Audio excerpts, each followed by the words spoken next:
Hi guys, and welcome back to our highlights from our game against Taunton Town. Following a poor 1-0 loss midweek against Marlow at the bottom of the league, Borough were looking for redemption as they took on Taunton Town.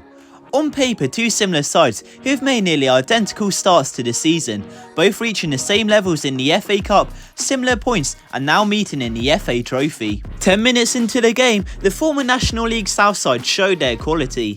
Woodhouse playing in a cross found Down, who nodded towards goal, forcing Gosney to tip over.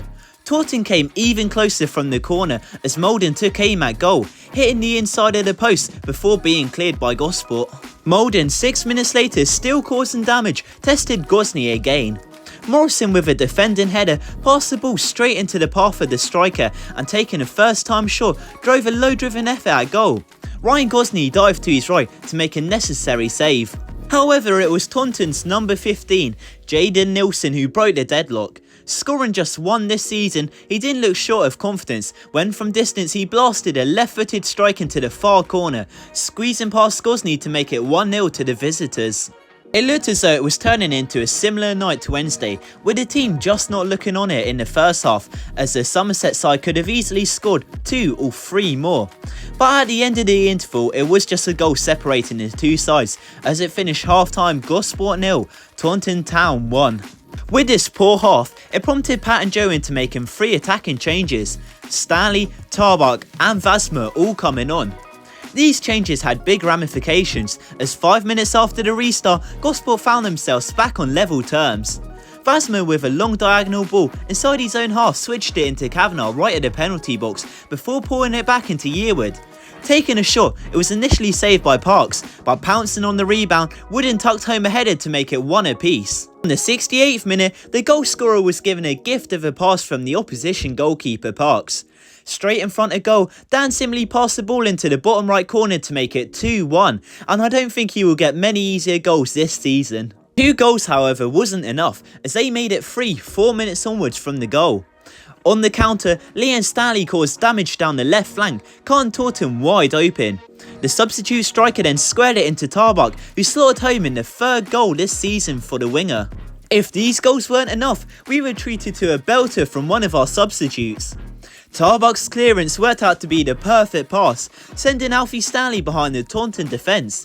25 yards out, the striker chipped the keeper in an audacious finish, which is easily one of the best goals we've seen this season. To add the icing on the cake, youngster Kean Taus, who came on for the last 5 minutes, was involved in a great attack, laying a through ball into Yearwood, setting him up on a 1v1 against Parks. The former Beaconsfield man took it around the keeper, but a trailing leg from Parks brought down the attacker, with the referee waving for a penalty. Ashley Yearwood stood up and sent the keeper the wrong way, making it 5, with it finishing full-time Gosport 5, Taunton 1. After a miserable first half, I don't think anyone saw that coming.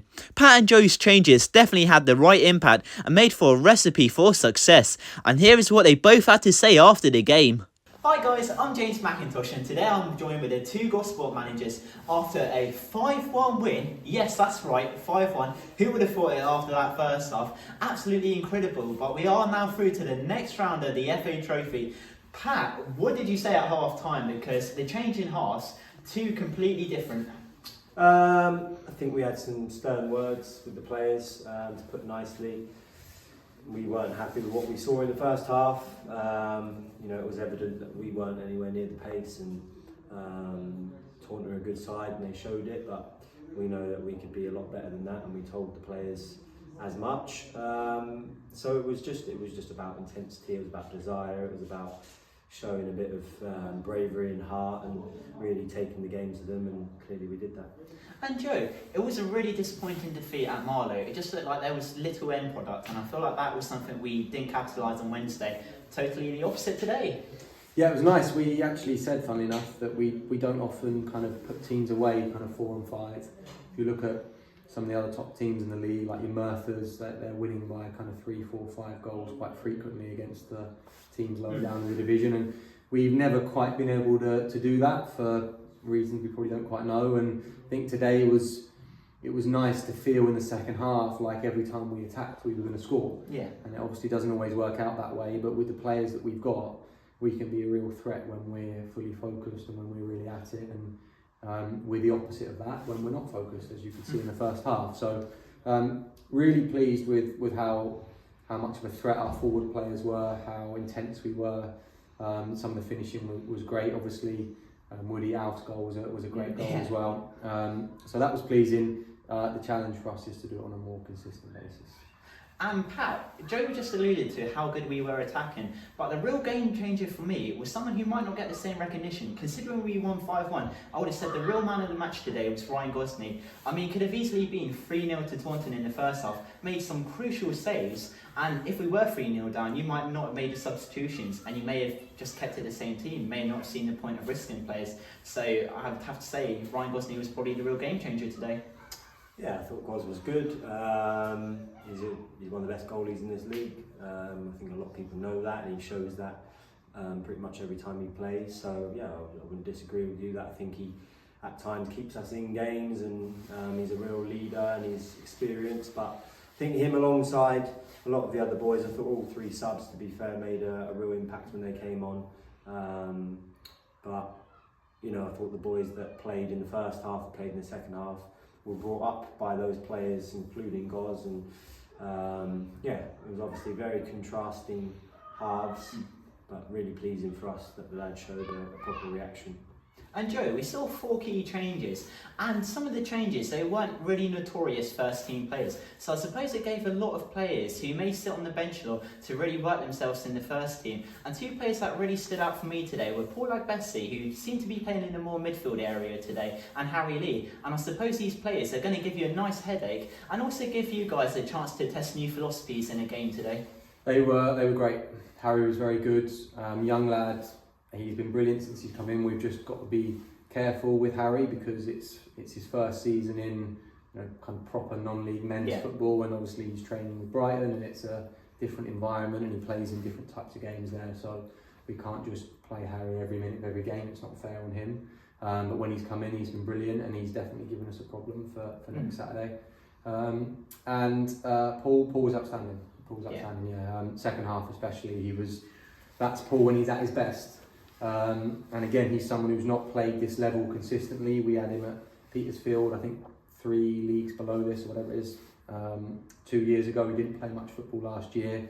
So again, it's not fair to just put him in every single week. He's got to kind of build up his knowledge and his understanding of playing consistently at this level. And he was top drawer today. So yeah, we're very pleased with them. They've come in and they made a massive impact. They give us a problem for next week. No doubt about that. They've been patient at times. They've had to be, because when the team's doing well, and I think we've only lost 2 or 3 games in the last kind of 2.5 months. So it's hard sometimes to make changes in that regard. But yeah, no, they were both great, and they give us a problem for next week for sure. And Pat, you alluded to the substitutions made earlier, and Dan Wooden, I mean, he was obviously started the first half, and Stanley, he came on, got a few goals. Ashley Yearwood, he got a goal himself. And you were an attacker, and you know what it's like being an attacker and sometimes not scoring for a few games. They all got a goal today, and that's going to boost their momentum going forward. Yeah, I think it's always nice to score. It makes you, always when you go into the next game, you feel like you're going to score and you're in that rhythm. But to be fair, I think all 3 of them have scored fairly consistently so far this season, and they're great finishers. It was nice to see Tarbs get a goal. He obviously doesn't score many, so that was pleasing for him. But yeah, I think it was just, it wasn't about the goal scorers, it was about the team, it was about the group, it was about what they put into the second half. And I think it's always nice when those players at the top end of the pitch score, because they're the ones you want on the end of things. So it was another bonus for us. And Joe, we got Paul coming up, and that is a tasty fixture in itself. And then after that, we got AFC Taunton. So 2 huge games, and they could be towards the end of the season. They could be really that. Well, 6 points, I suppose. It could be the crucial points that could determine whether we get playoffs, so it could play a large part. I mean, fitness is something that has been killing us this season, but we have rested 3 of our main players today. And how are you feeling confidence-wise going into those 2 games? We're always confident in this group. We've got a good group of players. We've got, like you said, a small squad, so fitness becomes an issue sometimes, but there are benefits to that, which means you get to put out a consistent side. And we know that when we're at our best, as you see in the second half, we're a serious side against anyone. We've gone to Gloucester and won, we've should have beat Merthyr away, played very well away at Wharton too. So we know we can go and compete with the top teams, which Poole are a side with probably one of the biggest budgets in this league with some really good players. We know that's a tough one, and I think we all know what Taunton are. So you know they're two tough games. Like I mentioned to Matt after the Marlow game, sometimes our frustration is we raise our levels in the bigger games, and you know I have no doubt that we will attack the Poole game and the Tottenham game in the right way and give ourselves the best shot we can at getting 3 points. I think our challenge is more about when we play against the sides in the bottom half of the table and the way that we approach it and the way that we attack those games. So yeah, we're looking forward to them, especially the Tottenham one. I think the Friday night under the lights will be brilliant. Hopefully we get a good crowd here, and that's what it's all about, really, isn't it? Is hopefully making some good memories for those guys that pay their money to come and watch us. Well, you definitely made some excellent memories today. The only thing is, if you keep playing like how you did today, I'm not going to have any voice to do the commentary for the next 2 games. But Pat and Joe, keep it up. We're through to the next round of the FA Trophy, so we'll see you then, and we'll see you in the next 2 blockbuster games. Final words from you guys as usual. 3 final words. Up the Borough.